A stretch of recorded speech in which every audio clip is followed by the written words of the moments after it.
இந்த சாமி விஜயகாந்த் அண்ணன் வாழ்ந்த பூமியில் வாழ்கிற ஒரு மனிதனா,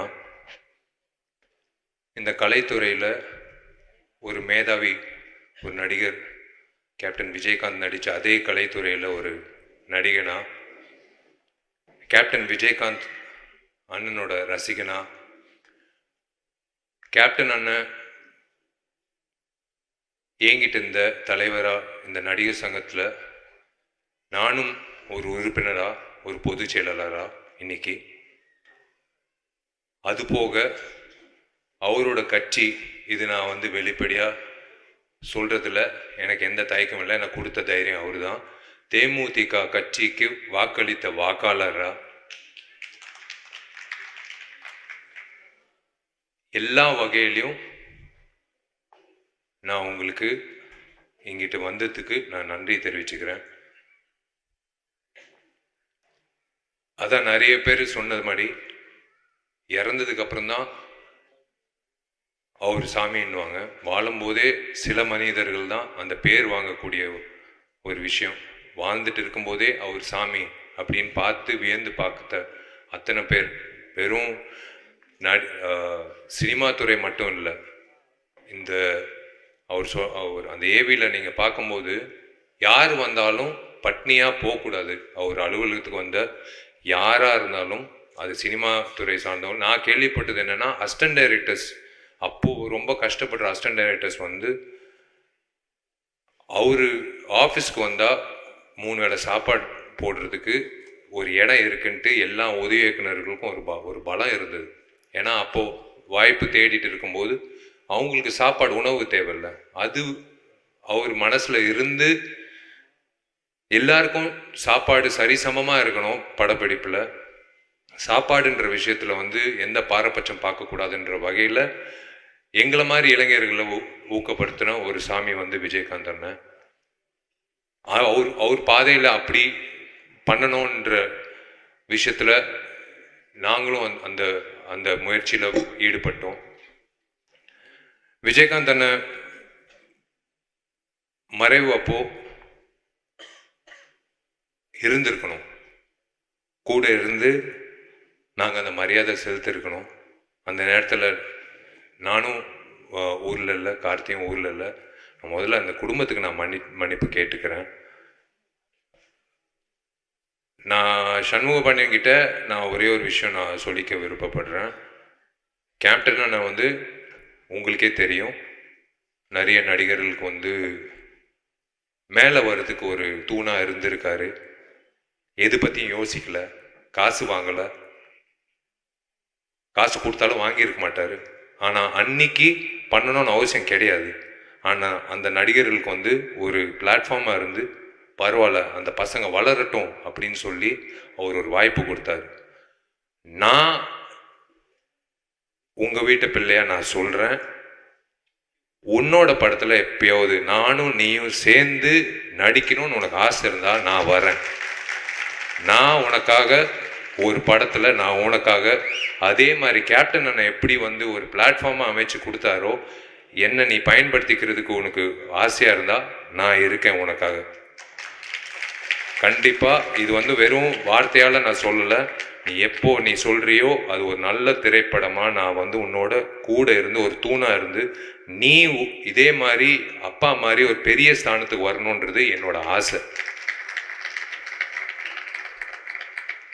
அது நான் பரிகாரமாக நான் நினச்சிக்கிறேன். ஏன்னா எனக்கு என்னமோ தெரில, இவர் பார்க்கும்போதெல்லாம் ஒரு ஒரு விஷயம் தோணும். அது உங்களுக்கும் இருக்கும், உங்கள் குடும்பத்துக்கும் இருக்கும். தைரியம், எதை பற்றியும் யோசிக்க மாட்டார். தைரியமாக இங்கிட்ட இருக்கிறது தான் பேசுறது, எண்ணம் போல் வாழ்க்கை. இங்கிட்ட இருக்கிறது அப்படியே வந்துடும், ஃபில்டரே இல்லை. அவர் என்ன, இப்போ நான் ஒரு வாட்டி உங்கள் வீட்டுக்கு வந்தேன். அண்ணனை சந்திக்கும் போது பிரேமலதா அம்மா ஒரு விஷயம் சொன்னாங்க. உங்களுக்கு ஒன்று தெரியுமா, அந்த பத்திரத்தை கொண்டு வரும்போது முதல்ல லாக்கர்லேருந்து உன் நகையெல்லாம் முதல்ல எடுத்துரு, இந்த பத்திரத்தை வைக்கணும் அப்படின்னு சொன்னாராம். ஏன் நகை கூட அவருக்கு ஒரு மிகப்பெரிய ஒரு விஷயமா தெரியல. அந்த பத்திரத்தை கொண்டு அப்படி வைக்கும்போது எங்களுக்கே நாங்கள் வியந்து பார்த்தோம். அப்படி அந்த பத்திரத்தை ஒரு பொக்கிஷமாக வச்சார் லாக்கரில் அப்படின்னு சொன்னாங்க அம்மா. அதுதான் அந்த மேதாவி. அதுதான் சொல்கிறேனே, இன்னைக்கு இருக்கிற கூட்டம் மட்டும் இல்லை, எப்போ அவரோட போட்டோ இருந்தாலும் இல்லாட்டியும் எல்லார் மனசுலயும் இருக்கக்கூடிய ஒரு நபர் வந்து விஜயகாந்த் அண்ணன். எல்லார் மனசுலயும் உண்மையிலே மன்சூர் அண்ணன் எல்லாரும் சொன்ன மாதிரி, பேரரசு சார் சொன்ன மாதிரி, இந்த தமிழ்நாடு வந்து ஒரு தலைவன் நம்ம மிஸ் பண்றோம். ஒரு தமிழ்நாட்டில் ஒரு தலைவனை மிஸ் பண்றோம். கேப்டன் அண்ணன் வந்து இந்த நடிகர் சங்கத்தை எப்படி மீட்டு எல்லோரையும் ஒரே குடும்பம் அப்படின்னு நம்பி கொண்டு வந்து அந்த ஒரே உணர்வோட, ஏன் எல்லாரும் இப்படி மனசார பேசுறாங்கன்னா, அவர் அப்படி எல்லாரும் பார்த்ததுனால தான். சும்மா வந்து பேசணும்னு அவசியமே கிடையாது. இங்கிட்ட இருக்கிற அத்தனை பேர் வாய்ப்பு கொடுத்து பேசின அத்தனை பேர் வந்து மனசார பேசுற காரணம் வந்து அவர் அப்படி வந்து அவரை பார்த்துக்கிட்டாங்க.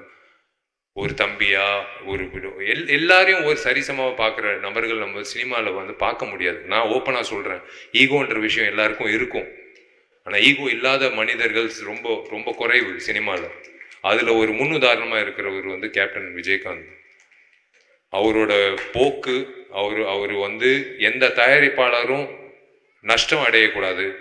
54 இயக்குனர்கள், புதுமுக இயக்குனர்கள், அதுவும் டிஎஃப்டி இயக்குனர்கள் வந்து அறிமுகப்படுத்தின ஒரே எனக்கு தெரிஞ்ச உலக நாயகன் வந்து கேப்டன் விஜயகாந்த் தான்.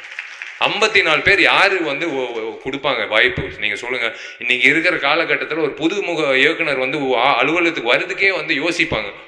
ஒரு பெரிய நடிகரை போய் அணுகணும்னா வந்து யோசிப்பாங்க, நம்ம கதை கேட்பாங்களா, அப்புறம் அவங்களுக்கு ஒரு ஆதங்கம் இருக்கும், ஒரு வேளை வந்து சொன்ன கதை வந்து கரெக்டாக எடுப்பாங்களா, இந்த மாதிரி ப்ராசஸ் எல்லாம் வந்து இன்னைக்கு இருக்கிற காலகட்டத்தில் இருக்கு. ஆனால் அவர் வந்து எது பற்றியும் யோசிக்காம 54 வீட்டில் வந்து விளக்கேற்றி இருக்காரு. 54 பேர் வாய்ப்பு கொடுக்கல. 54 வீட்டில் வந்து அடுப்பு எரிஞ்சிருக்கு, விளக்கேற்றி இருக்காரு. 54 குடும்பங்களை வாழ வச்சிருக்காரு.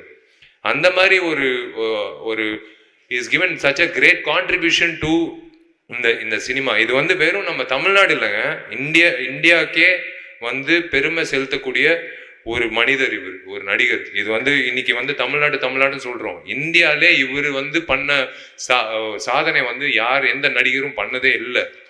யாருக்கும் அந்த தைரியமும் வராது, யாருக்கும் அந்த தைரியம் கிடையாது. நான் ஓப்பனாக சொல்கிறேன். எத்தனையோ பேர் இப்போ நானும் புதுமுக இயக்குநர்கள் வாய்ப்பு கொடுக்குறோம், எல்லாரும் கொடுக்குறோம். ஆனால் 54 இயக்குநர்கள் வந்து அந்த டைமில் வந்து அவர் கொடுத்து, எனக்கு இவர் மூலிமா எனக்கு ஆர்கே செல்வமணி சார் வந்து அவரோட அசிஸ்டன்ட் டைரக்டராக நான் சேரணும்னு சொல்லி எங்கள் அப்பா கிட்ட வந்து கெஞ்சி, அப்போது ஒரு வாட்டி அவரை சந்தித்து நான் கேட்டேன். நான் புலன் விசாரணை, கேப்டன் பிரபாகரன் அப்படி பார்க்கும்போது டிஎஃப்டியில் சேரணும்னு ஒரு ஆசை வந்தது அவரால் தான்.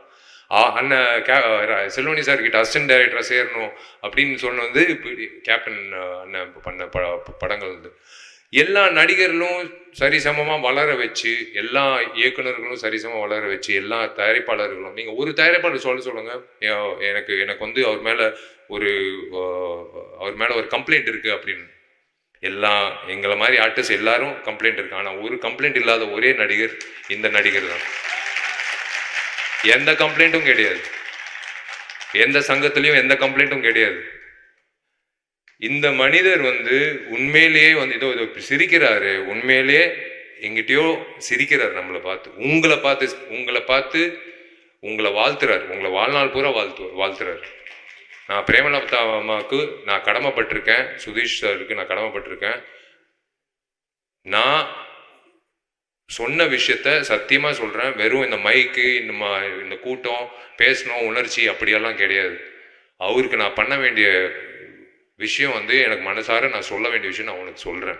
நீ எப்போ சொல்கிறியோ ஒரு நல்ல ஒரு அமைப்பாக, ஒரு நல்ல ஒரு திரைப்படமாக இந்த திரை உலகத்துக்கு காட்டுவோம்.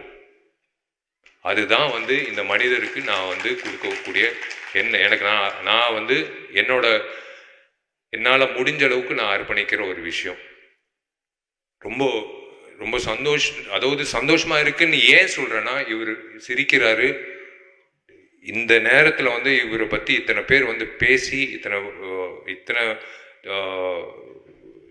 தயாரிப்பாளர் சங்கம், இயக்குநர்கள் சங்கம், எல்லாம் விவசாயிகள் சங்கம், இவங்கெல்லாம் வரணும்னு அவசியமே கிடையாது. நான் கூப்பிட்ட உடனே வந்ததுக்கு காரணம் வந்து இது சும்மா ஒரு கட்டளைக்காக நாங்கள் வர சொல்லணும் அது அப்படின்லாம் இல்லை. உங்கள் அப்பாக்காக தான் வந்தாங்க. நாங்கள் கூப்பிட்டதுனால இல்லை, உங்கள் அப்பாவோட ஃபோட்டோ வச்சு நாங்கள் கீழே போட்டோம். நடிகர் சங்கம் உங்களை அழைக்கிறது. ஆனால் கீழே நடிகர் சங்கம் பார்க்கல, ஏன்னா அவர் தான் உருவாக்குனார் நடிகர் சங்கம். மேலே இருக்கிற அந்த ஃபோட்டோ பார்த்து தான் எல்லாரும் வந்திருக்காங்க. ஸோ அந்த வகையில் வந்து கண்டிப்பாக இந்த சாமி வந்து மேற்கொண்டு இந்த கலைத்துறைக்கும் சரி மக்களுக்கும் சரி உங்கள் சார்பாக வந்து கண்டிப்பாக வந்து அந்த நற்பணிகள், அந்த நல்ல விஷயம், நல்திட்டங்கள், நல்ல விஷயங்கள் மேற்கொண்டு நடக்கும்ன்றது நான் நம்புகிறேன். நீங்கள் எல்லோரும் நல்லா இருக்கணும், நீங்கள் 2 பேரும் நல்லா இருக்கணும். அம்மா ஆரோக்கியத்தை பார்த்துக்கோங்க. சுதீஷ் சார் பக்கபலமாக இருக்கார். I am always there for you. God bless you ma'am.